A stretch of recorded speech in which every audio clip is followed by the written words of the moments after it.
Hello po sa inyo lahat. Good day po sa ating mga kananayan. Yan, kasi ngayon po ay araw ng May 12, 2024. Ano nga ba ang meron ngayon sa May 12, 2024? Diba? Ano ang meron ngayon? Kundi ay Mother's Day. Diba?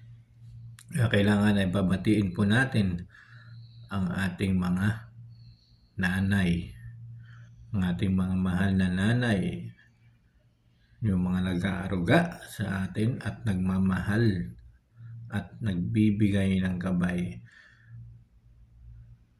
at advice para sa tamang landas na ating tatahakin.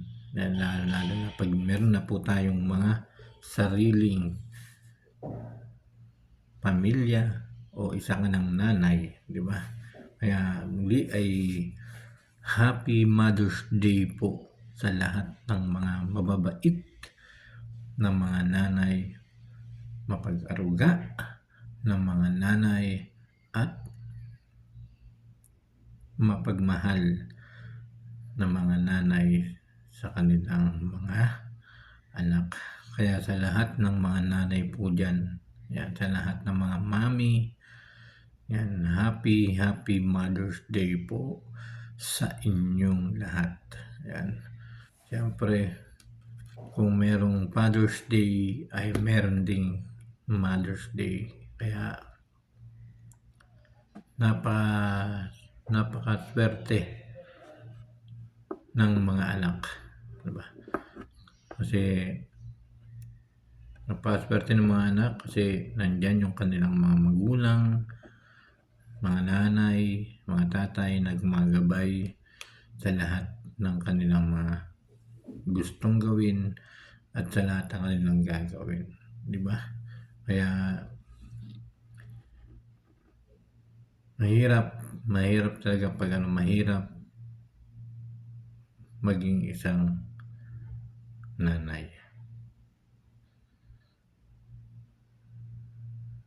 Kaya dapat po ay bibigyan po natin sila ng oras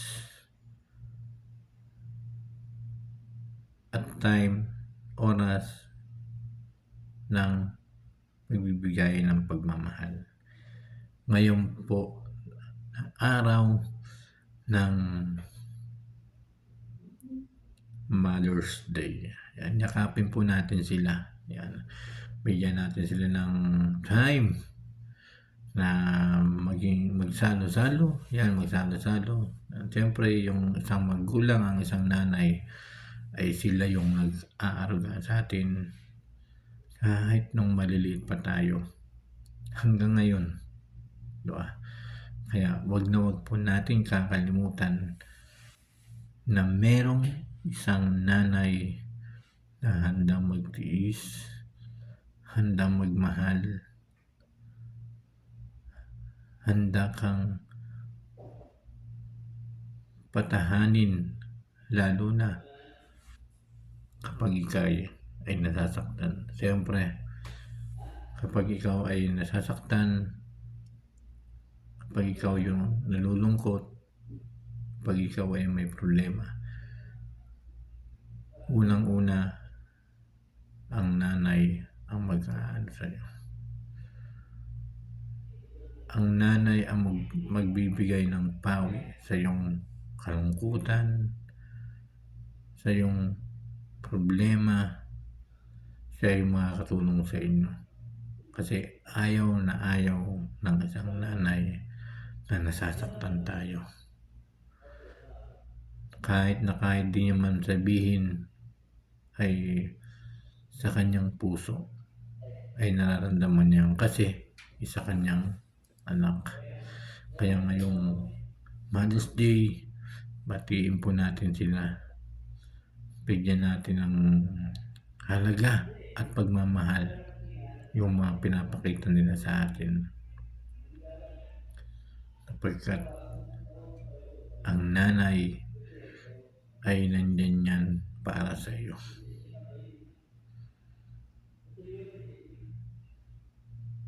Kaya nga hanggang sa pagtanda ng ating mga nanay, hanggang nabubuhay po yung ating mga nanay, mga magulang, ay patuloy natin silang bibigyan ng pagmamahal at oras, di ba? Alam naman natin na pag meron na tayong mga asawa, di ba? Meron tayong asawa, tapos yung nagpakasal na kayo, umiwalay na kayo, pero wag naman po natin kakalimutan ang ating mga nanay, ang ating mga magulang, sapagkat sila ang nagbigay ng buhay sa atin. Yung mga bata pa tayo, sila yung nag-aalaga sa atin. Sila yung nagbibigay ng pagmamahal. Kaya kapag tumanda o nag-asawa na kayo, nag-asawa na yung mga anak niya, patuloy pa rin tayong magbigay ng pagmamahal sa mga magulang. Kasi yung nanay ay napaka-espesyal, sapagkat sa kanya po tayo nanggaling. Kaya kahit may asawa ka na, patuloy pa rin tayong magbigay, di ba? Hindi naman kasi, di ba, sabi nga, kapag nag-asawa ka na, hindi mo na obligasyon yung magbigay sa iyong mga magulang. Pero pwede kang magbigay. Yung pagbibigay na yon sa iyong magulang ay pagmamahal na pagpapakita ng pagmamahal, at hindi natin nakakalimutan ang ating nanay, ang ating magulang.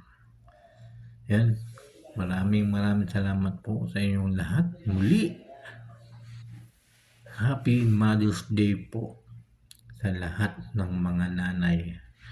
Happy Mother's Day ngayong May 12, 2024. Enjoy po lahat ngayong Mother's Day. Happy Mother's Day po sa inyong lahat.